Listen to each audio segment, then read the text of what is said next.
Reading. Good morning, everyone. Welcome to the Dalles Area Chamber Community Affairs meeting. Our guest this morning is Mayor Rich Mays. And Rich, welcome. We'll start with, I'm subbing for Lisa this morning, by the way. I'm not getting ahead of myself there. Lisa asked me to sub in here. She's at a conference. And let's go ahead and start with introductions around the table and any brief updates from folks. And I'm going to start my upper left corner, and then I will wrap up with the mayor, and we will go into his presentation. If that sounds okay. So, Phil, I'll start with you. And you were telling me something about Kramer Field that I think is going to be of interest to everybody.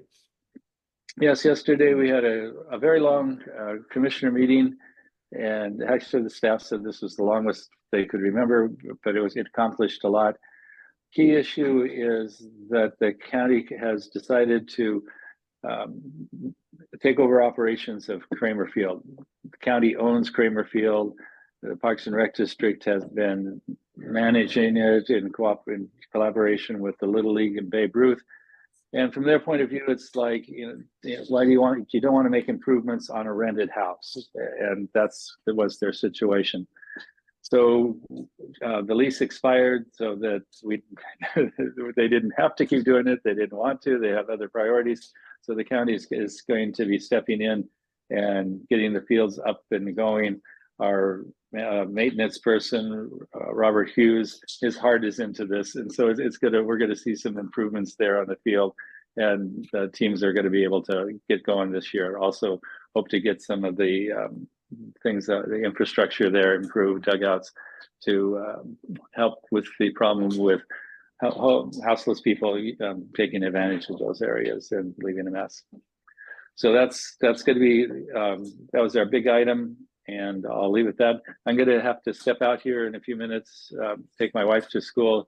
She can't stop teaching, and was giving a lesson on Disabilities Act. In the middle of the lesson on Disabilities Act, she tripped, fell, hurt her knee, and is now walking around on crutches. Like, she is early showing students that her heart's into teaching. She can't stop. You didn't have to demonstrate to that level, Phil. I know, but you got to make a point to these kids. Okay. Thank you, Commissioner Brady. Dave Peters. Good morning, everybody. Dave Peters, Claudia Cascade Housing, McLean Housing Authority.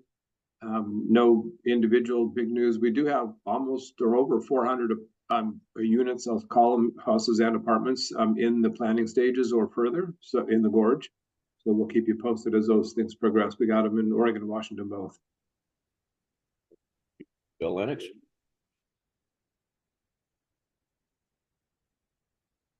Good morning, everyone. I'm still on the board with our Northwest Central Public Health District and with the Six River Dispute Resolution Center.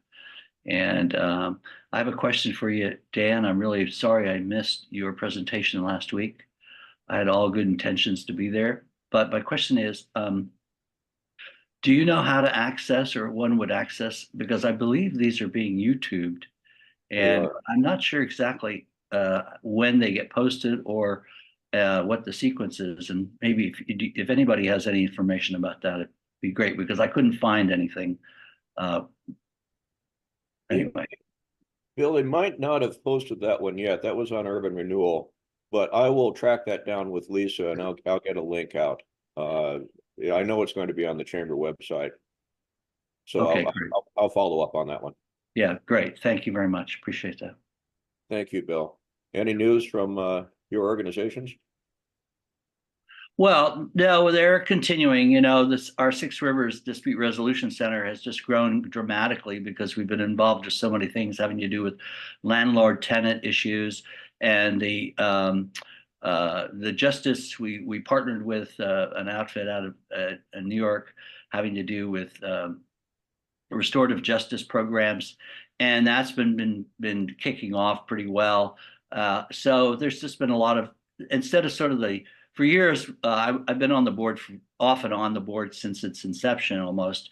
And for years, we were really primarily focused on community mediations, and it's expanded out to being more of an advocate to try to teach people about how to resolve conflicts in a very in a greater capacity. So we have a great executive director and super staff, and so it needs to be brought forward. We should really have somebody come in on this particular community affairs program and do a presentation to bring everybody up to date better than I can do.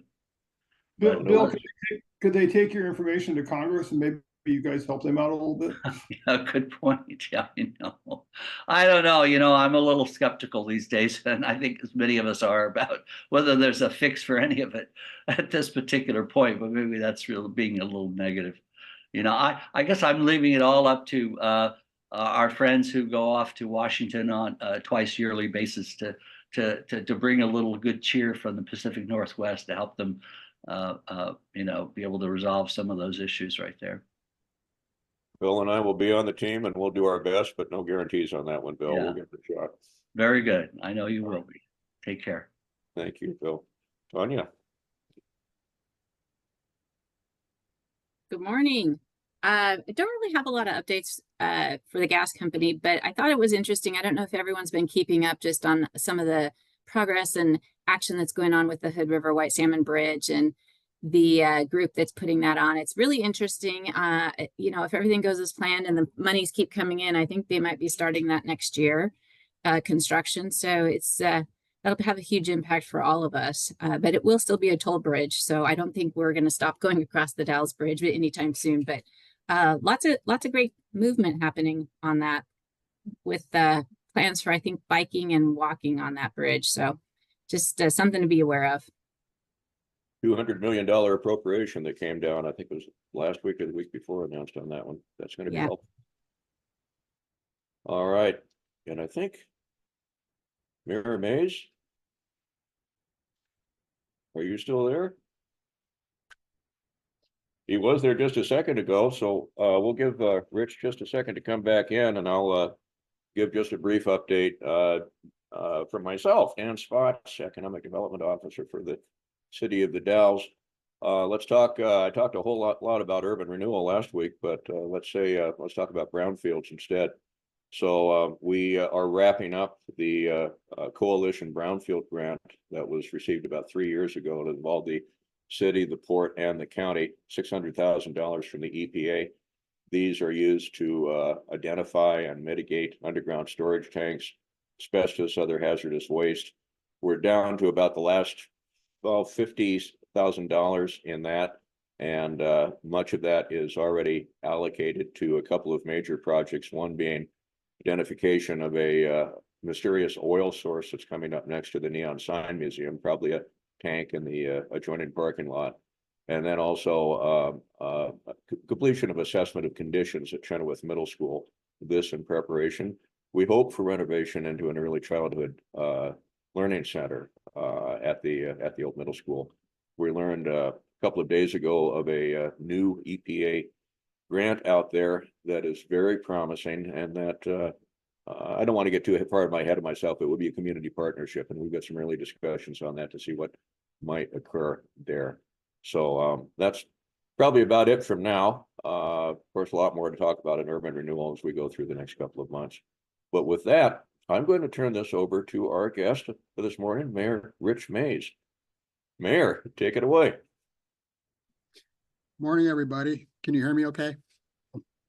Yeah. Well, I think I've been mayor now for 5 years, and I've talked with the Governmental Affairs Committee, I'm thinking about 7 or 8 times by now. And I've done that without going into great detail about the subject I'm going to talk about today, and that is homelessness. And the reason I've never really dwelled on that issue with this group is because I've tried to be very positive and upbeat and when I represent the city of the Dalles, but frankly, it's really hard to be positive and upbeat when you're talking about this particular subject matter. As you guys all know, it's a problem all over the country. It's especially prevalent out here in the West. I'm on the board of directors for the Oregon Mayors Association, and I'm also very involved with the League of Oregon Cities, and attending meetings and conferences with those two groups. I can tell you that homelessness is a subject that comes up invariably in these settings all the time. There's sessions that are especially dedicated to homelessness that everybody attends, and then I'm sure you all have attended conferences where they have what they call roundtables, where people kind of gather around the table and bring up stuff. You know, homelessness always comes up at those as well. It's had an effect on public health and safety. It's had an effect on neighborhoods. It's had an effect on businesses and the viability of businesses. And I'm not just talking about locally, of course. I'm talking about, you know, regionally and even nationally. It's even having a big impact on local land use laws and land uses that cities and counties can administer, and the subject of local control as well. I don't have a vote in the subject. As a mayor, I don't vote, but I do support what the city is doing and what we're not doing. And I also very much support the work of the Mid-Columbia Community Action and what they're doing. I'm going to explain what we're doing and not doing, and what the courts and the state legislature are doing for us, and depending on your point of view, to us. I'm going to start this all with the watershed event and how cities and counties are really in the situation we're in. And that watershed event came in 2019 with the Martin versus Boise court case at the Ninth Circuit Court of the United States. This court case, like I say, is very key in understanding what cities, especially in the 9 states in the Ninth Circuit is made up of 9 states, including Oregon, of course. California and Washington are 2 others, and of course, Idaho. A group of homeless people in Boise, Idaho sued the city of Boise for violating a city ordinance that prevented camping on public property. That's basically what they did. They allege, these advocates of homelessness allege that their ordinance, which dealt with camping on public property, sleeping on public property, etc., violated their constitutional rights because they had nowhere else to go. There was no shelters in Boise to house homelessness. So the advocates and the plaintiffs in that case felt that there's with no choice, it constituted really a violation of the 8th Amendment to the United States Constitution, because it dealt with cruel and unusual punishment, which violates the 8th Amendment to the Constitution. So this court case went to the Ninth Circuit Court of the United States, the Court of Appeals, and the Court of Appeals, even though it has about 50 judges that they can choose from, only 3 of those 50 judges decided this case. And it was a lot of people don't understand it was a 2-to-1 vote. And the 2-to-1 vote sided with the plaintiffs. And they in fact did decree that the Boise ordinance violated the 8th Amendment to the Constitution, because it was in fact cruel and unusual punishment to expect homeless people not to go on public property when they had nowhere else to go. So since that decision, police have been prevented from moving homeless people off of public property without shelters to put them in. And that's why cities throughout the Ninth Circuit Court are scrambling to build shelters and beds for homeless people so they can have somewhere for them to go. A very similar case to the Boise case came up in Grants Pass, Oregon, which is a town, of course, in southern Oregon. I think the population of Grants Pass is somewhere around 30,000 people.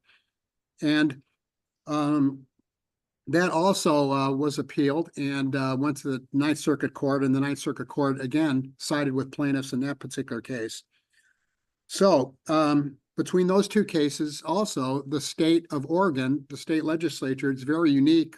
They passed a law several years ago. It was after those 2 court cases came out. And the Oregon state law basically rubber stamped the Boise and the Grants Pass decisions. And Oregon is unique in that respect because the other 8 states in the Ninth Circuit Court, none of them have passed a state law. They've relied on those court cases. So, as I said, the result has been that communities are trying to build shelters and provide beds. And I'm talking about not only cities, but also counties are in the same boat, and many nonprofits, including our local nonprofit, which is the Mid-Columbia Community Action. So I think it's noteworthy too that several years ago, in order to try to house some homeless, you're all probably aware of our pallet shelters. We acquired 18 pallet shelters, a small home. They were at the corner of Terminal and Bargeway by the river. And when the city took those over, I think it's fair to say that they weren't really run the way they're properly. And when I say properly, I'm talking about rules and in effect that, govern how people that live there can live. Mid-Columbia Community Action took that over shortly after the city really didn't operate it correctly. And I think it's fair to say that ever since Mid-Columbia Community Action took over those pallet shelters, that it's been a lot, the police calls have been down. And there's certain rules in effect, such as you can't do drugs, you can't drink alcohol, no fighting, that kind of thing. And I think that Mid-Columbia Community Action, when the pallet shelters were there, did a great job of when they took those over. The other thing that's happened that's been very significant is House Bill 2006 a few years ago was passed by the Oregon State Legislature, and it took on what's known as Project Turnkey. And Project Turnkey allowed funding in order for cities, counties, and nonprofits to purchase hotels and turn them into homeless shelters. And of course, that's what happened with the old Oregon, I think the name of it was the Oregon Inn Hotel or something on the west side of downtown. Mid-Columbia took that over. And the other thing that happened with House Bill 2006 is that it had what they call a super siding provision in it, which basically allows the placement of homeless facilities serving the homeless population without having to go through a land use process. So there again, I'm not complaining. This is all pretty factual. I'm not trying to editorialize, but basically that took land use planning out of the hands of local communities, and the state law overrode any of those local land use laws and allowed the placement of these homeless shelters and hotels in places without going through the local land use process. Project Turnkey, of course, was controversial here. I think it's been about a year. And we had numerous people, especially in the downtown area, that were very concerned about that hotel being turned into a homeless shelter. And it recently has opened. And I think they put a couple of $1 million into the facade, into the improvement. I think anybody, you can say what you want about super siding and about, homeless facilities, but I think everyone would have to agree that that hotel certainly looks a lot better than it used to. And I think the other ironic thing is that before Mid-Columbia took that hotel over, many of their clients were staying there anyway. So that is going on right now. The annex, they call it, the annex has offices there for Mid-Columbia's what they call their partners, of course. The Center for Living, of course, has an office there. There are about 50 or so beds. They have overnight security, and they have a special section for families and children. Now, you can argue all you want about, why should the state involve themselves in local decisions like this?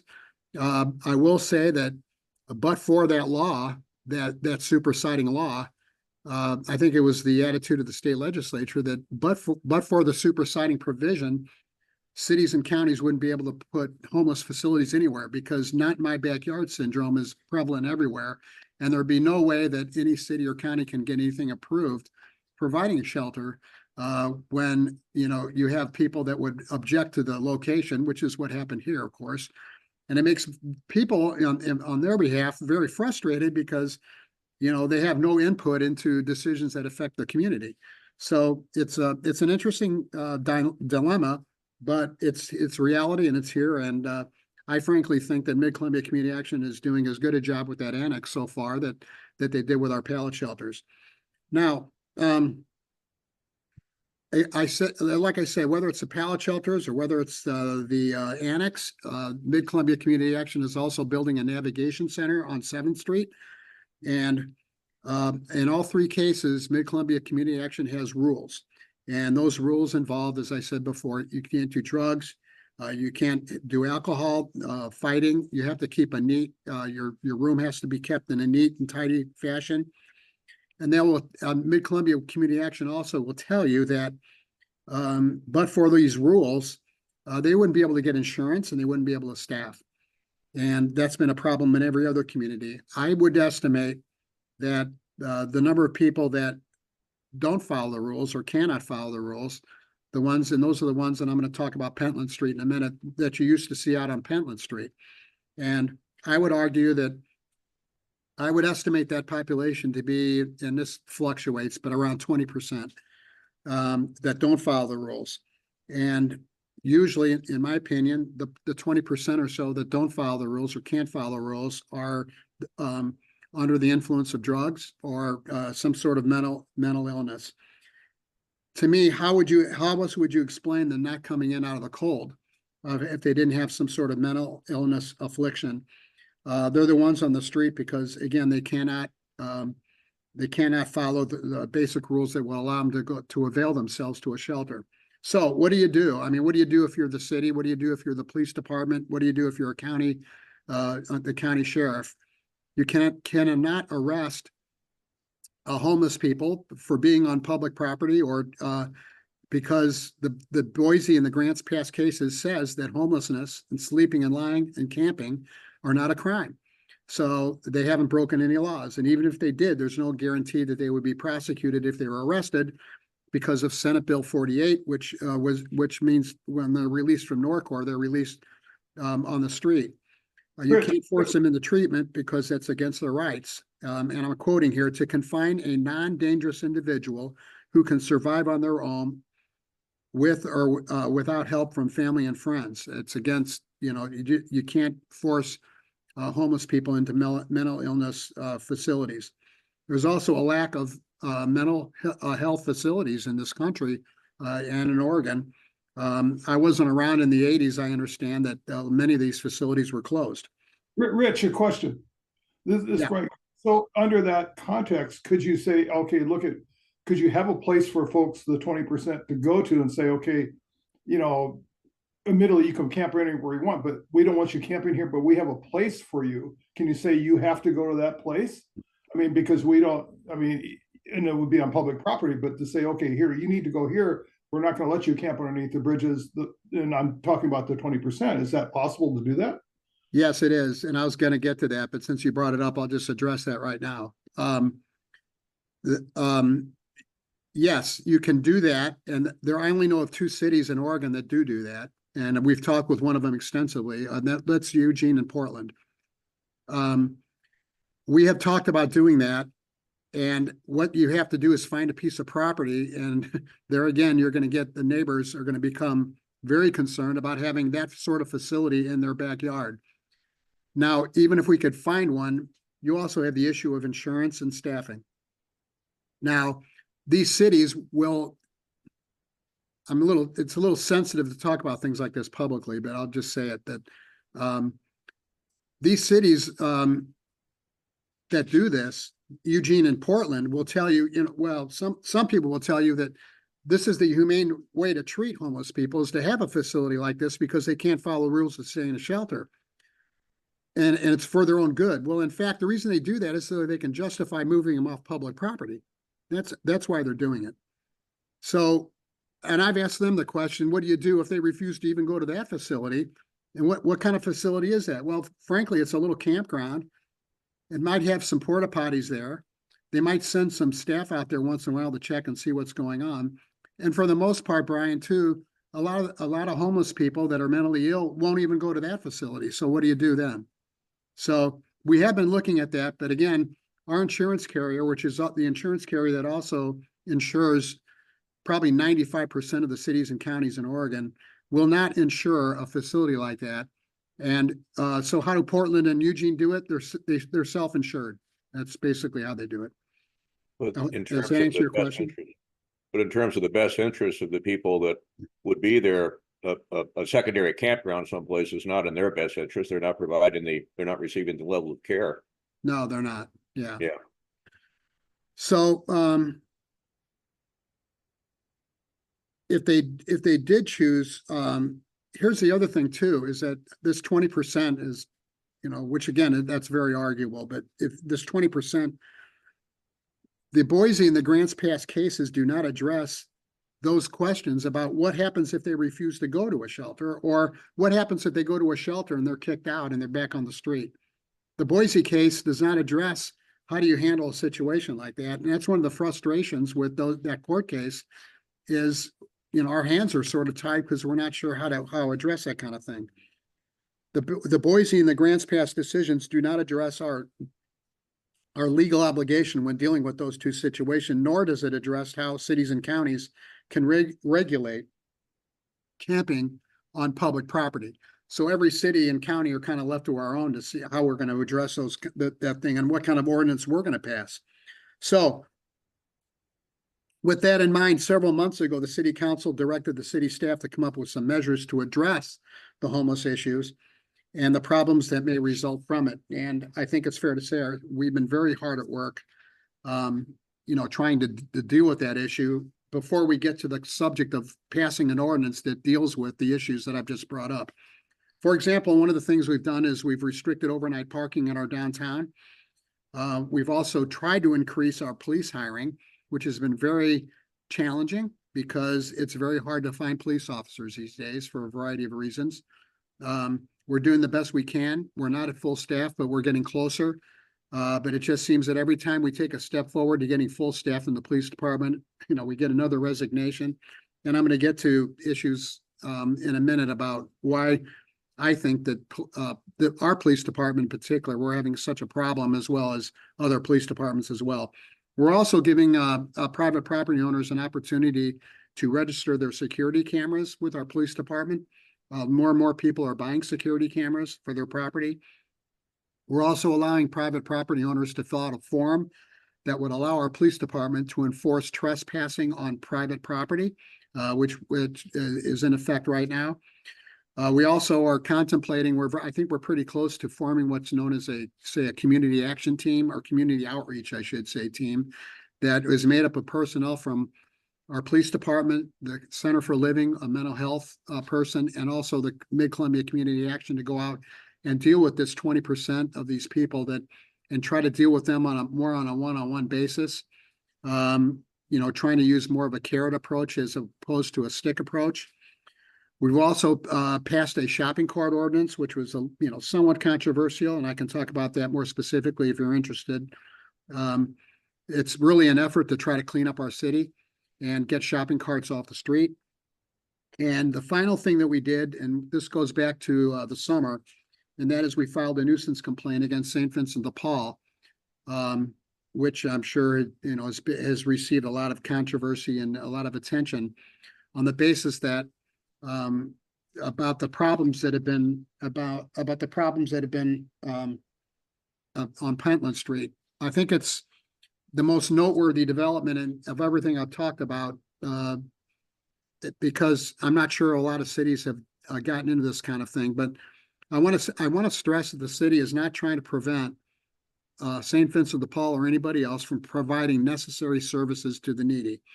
The city, I feel, does have an obligation to abate the manner in which those services are provided, especially when those services, and this is the key, and this is the main reason, at least that I supported what we're doing, is that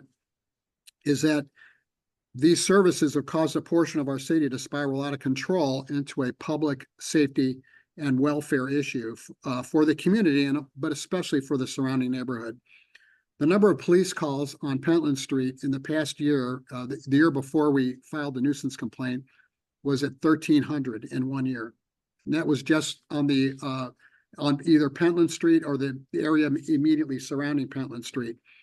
The number of police calls for a department with 25 full-time police officers for that small an area of the city is not sustainable for our police department, or more importantly, again, for the surrounding neighborhood. The residences and the businesses in that area have suffered, in my opinion, long enough and deserve better. And the effect on Pentland Street has also had a detrimental effect on our police department, as I kind of alluded to before. The safety concerns regarding our own police officers, for example, many times when we're called out to Pentland Street, and what am I talking about here? I gotta just bear with me.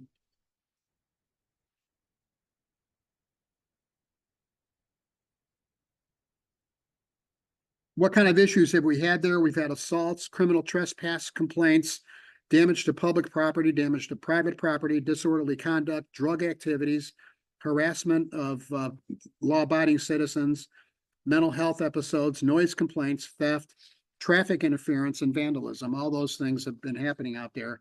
And again, when our police department has to go out there, usually it takes 2 police officers for their own safety to go out.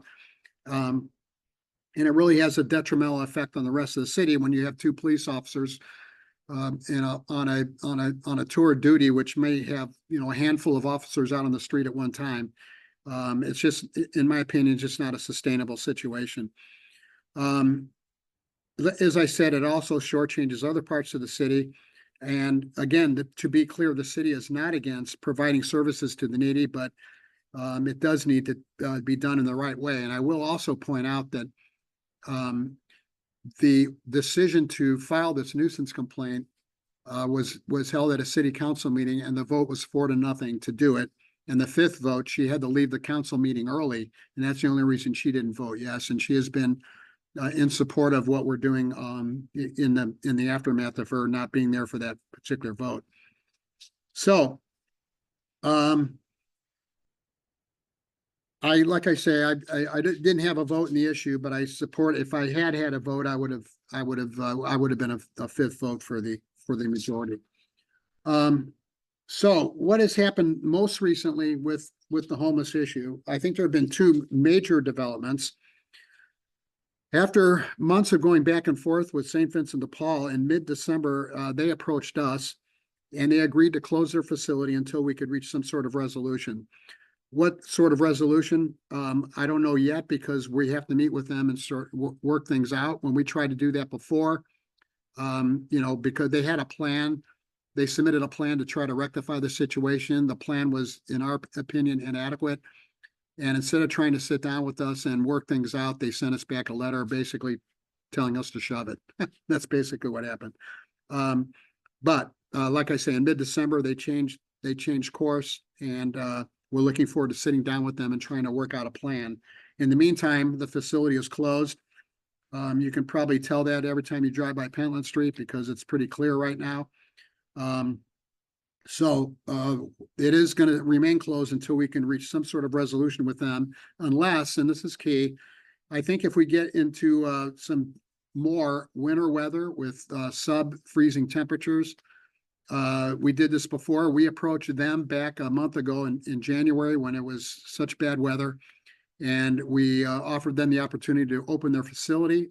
The facility was open for a warming shelter for that 20%, and they did not actually operate the facility. It was actually a nonprofit that used their facility to provide the warming shelter. And we'll do that again if we need to.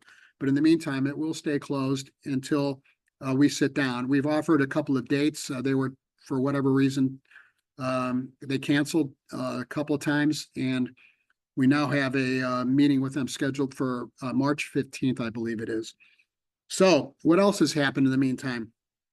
It's very interesting that the Grants Pass case has been appealed, and the League of Oregon Cities, the state of California, many others have jumped on board on this and have tried to appeal to the Supreme Court of the United States to take the case on. And the Supreme Court, as of 2 weeks ago, has agreed to review the Grants Pass and the Boise cases. So we're hopeful that some sort of resolution will come out of this. I've been told that the key question that the Supreme Court of the United States is going to decide is, does the Grants Pass ordinance and does the Boise ordinance, are they in fact violations of the 8th Amendment to the Constitution? Are they in fact cruel and unusual punishment? That is to me what the attorneys are saying is going to be the key issue. However, I'm also hoping that they'll answer those questions that I brought up before, and that is, will they address what happens if a homeless person refuses to go to a shelter? Or will they answer the question as to what happens if they don't follow rules? Those kinds of questions that the original Boise case from 2019 did not address. So I'm told that, again, the key question for this court case is going to be, do those ordinances in fact violate the 8th Amendment to the Constitution? Do they in fact constitute cruel and unusual punishment.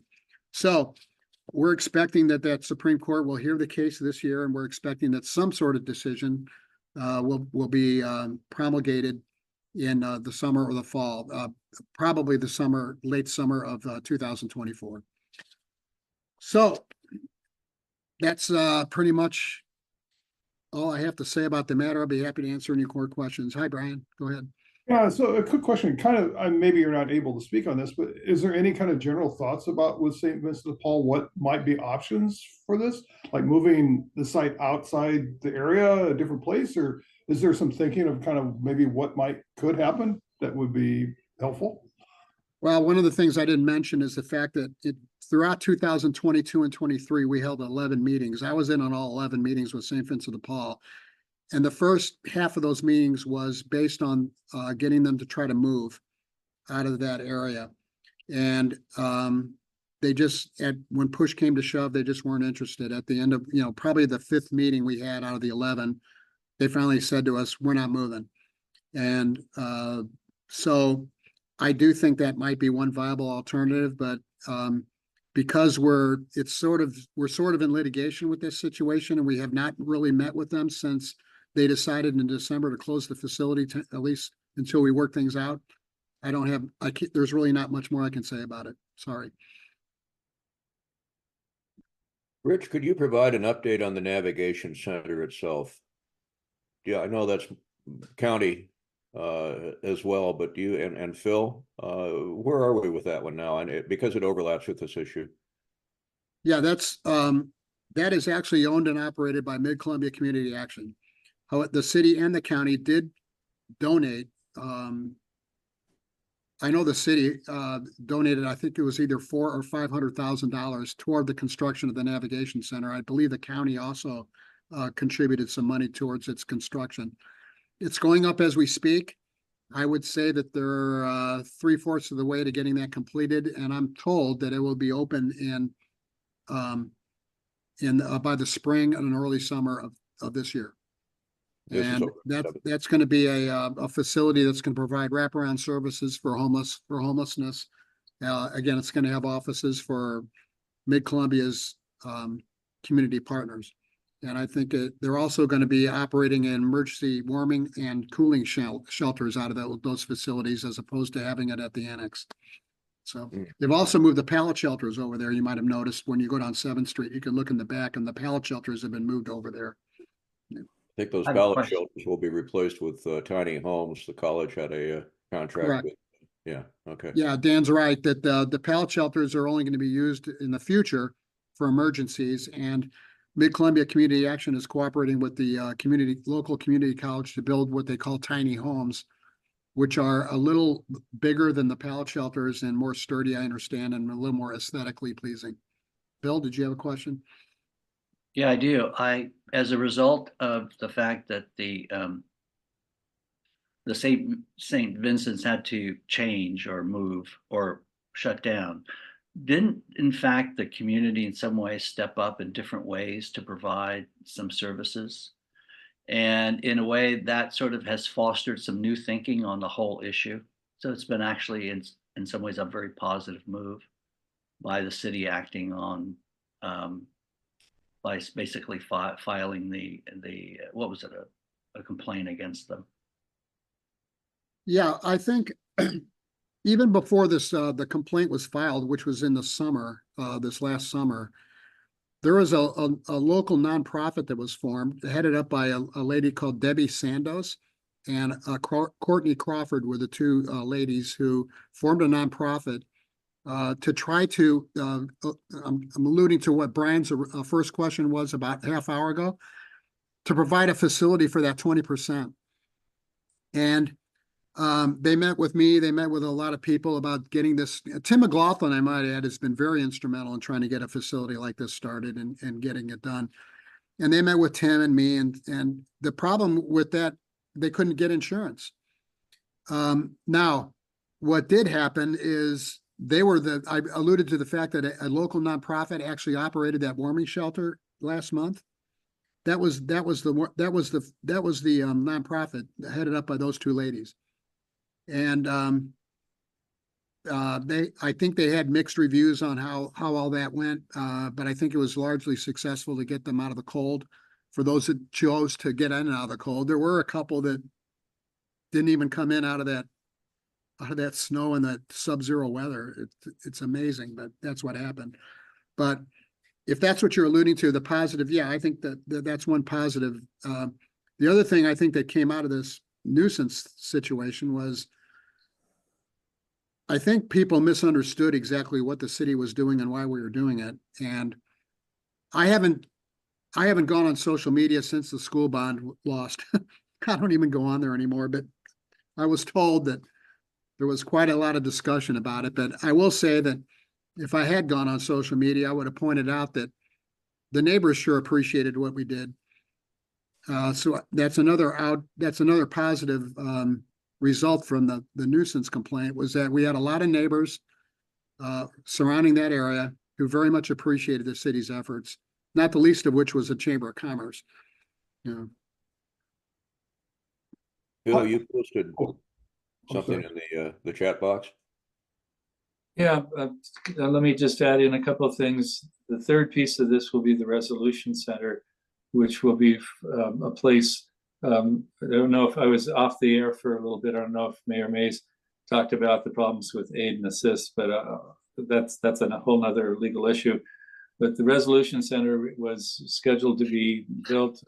Our sheriff, Lane McGill, has been doing an incredible amount of work to put this together. And we thought we had all the funding together, and we did. But then the staffing that we were going to contract, the company that was going to provide staffing for it, backed out. And so the whole thing collapsed. Not to give up, Sheriff McGill has gone back and is putting together more funding, and it's going to be bigger than before. At our meeting yesterday, the commissioners were approving the Economic Development Committee's top 10 list of things that we want to have for support for. And the Resolution Center was not on the list because at the time the list was made, we thought we had it all packaged up, ready to go. And so we didn't need to make an ask. But given that it still needs some support, the commissioners, with Connie's recognizing that's why we bring things to a commission, is to have one more look at it. We decided to put it back on the list as one of the top 10 things we need to do to get support for. Yeah. Resolution Center would be on 10th.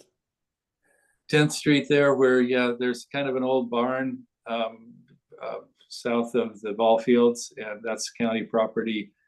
Resolution Center will go there. There's still a little piece of land, and that could have something else happen to it. Yeah. Brian? Yeah, again, Rich, you had mentioned the whole insurance situation. How did the nonprofit or St. Vincent deal with insurance while they were open to deal with the winter weather? I was just kind of curious how they navigated that. I don't know the answer to that question. I will tell you that we have asked St. Vincent de Paul for a copy of a certificate of insurance. When we had one of those 11 meetings, and for some crazy reason, they refused to provide us with a certificate of insurance. So I don't know how St. Vincent de Paul is insured, and I don't even know if they have insurance. They just wouldn't cooperate. And this is one before we filed the nuisance complaint, we asked them for the certificate, but they wouldn't give it to us for some reason. I don't understand why. Let me pop back in and understand. Danny asked me. I dropped into the chat an article from my news feed. This was ABC News, and it's all about the annex. There's a video at the top that tells another story from somewhere else, but then the print story is about the annex here in the Dalles and the success it is. So, takeaway from that is the Dalles is getting some recognition for doing some things well.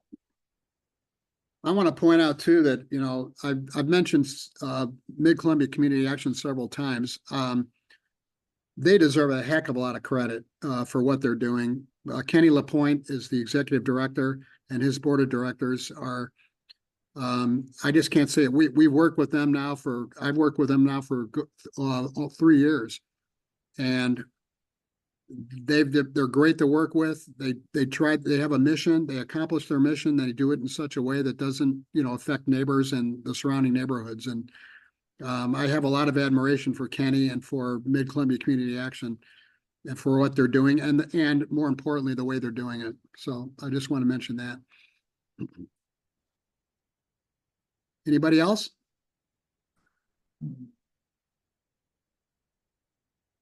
I muted myself. Other questions? Mayor Mays? If not, are there other updates for good of the order? Mayor, we appreciate your time. It's such an important, challenging, difficult, tough issue. Thank you for all of the work that you are putting into this as a volunteer. You're our mayor. Thanks. Thank you. Yeah. All right. If not, as Lisa says, let's give people back, in this case, about 12 minutes of our day. Thank you for joining the Dalles Area Community Affairs meeting, and keep up the good work, everybody. Take care. Thank you. Thank you. Bye-bye. Bye.